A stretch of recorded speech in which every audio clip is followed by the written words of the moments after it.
everybody, and welcome to the next series of movies, which is, I'm excited to say, City Lights by Charlie Chaplin.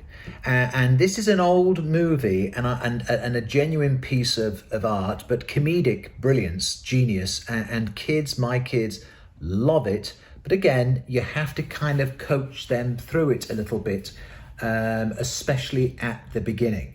So, City Lights, it was a film, a very unusual film. It's a silent movie, synchronized sound, because the technology had already come in with Jazz Singer in 27 or whenever. By the time this came out, because it took him years to make, 1931, the whole environment had changed with movies, and it was all talkies. There were no silent movies at all. All the orchestras had been moved out of the movie houses, and there was this sort of relic from the past, but it was a huge commercial and financial and artistic success. It was considered to be his greatest movie and one of the great movies of all time. Fellini's top 5, Kubrick's top 5, Orson Welles' favourite film. It's a brilliant movie, and I highly recommend it, and you get to watch it as well with your kids. It's available on YouTube eventually, once you kind of mess around. It's also a great DVD with all the little bits and pieces, the outtakes and everything like that. So you must watch it with your family. Again, this is about stopping and starting and explaining and making sure they're still with it. With this film, you need to talk about the story before the film starts. It's a bit like Shakespeare. You want to get them involved through the story, so give them something to tether themselves to it. It's a silent movie, and some of the perspective about it. And then the first 20 minutes there's a statue ceremony, and you might need to stop and start that a little bit and explain what's going on. But once they get involved with it, and you get to things like the brilliant fighting scene, the ring scene, which is just choreographically genius, then you can get into the romanticism and at the end, the final scene, which is considered to be one of the great final scenes of all time. If you can get your kids there, then they'll be touched, moved, and they'll be Chaplin fans maybe forever. There are some themes in here with all old films. The values are strong and the morality is strong in the film. There's a very good, strong sense of right and wrong, which all of the Chaplin films had.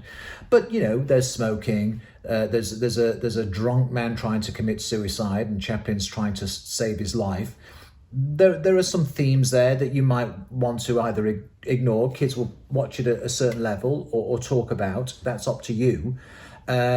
But as I say, it's the stop, start, and just making sure that they're on it, and not letting them. I'm a bit of a kind of an ogre when it comes to these things. They've got to watch it. They've got to concentrate on it. They're not allowed to kind of wander off. No distractions, etc. And then they get fully invested in it.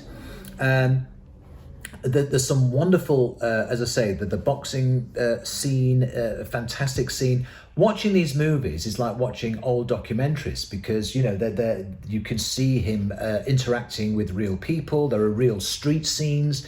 It's digitally remastered. You're looking in the background. It's Hollywood, and there are cars, and it's Wilshire Boulevard. It really is interesting.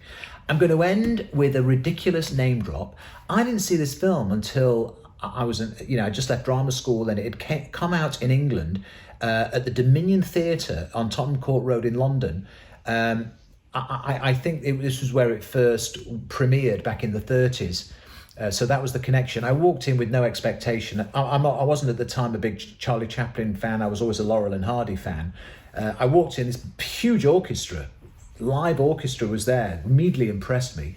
The lights went down, the wonderful Carl Davis score started, and I was completely hooked. And, all the bits that I found very funny, somebody else did about 10 rows ahead of me, and we were giggling at the same things. So when the film finished and the lights went up, we kind of both looked for each other to acknowledge each other. And this person was sitting 10 rows ahead in the posh seats with an entourage. She was looking for me. We kind of met each other's eyes, and it was Princess Diana. True story.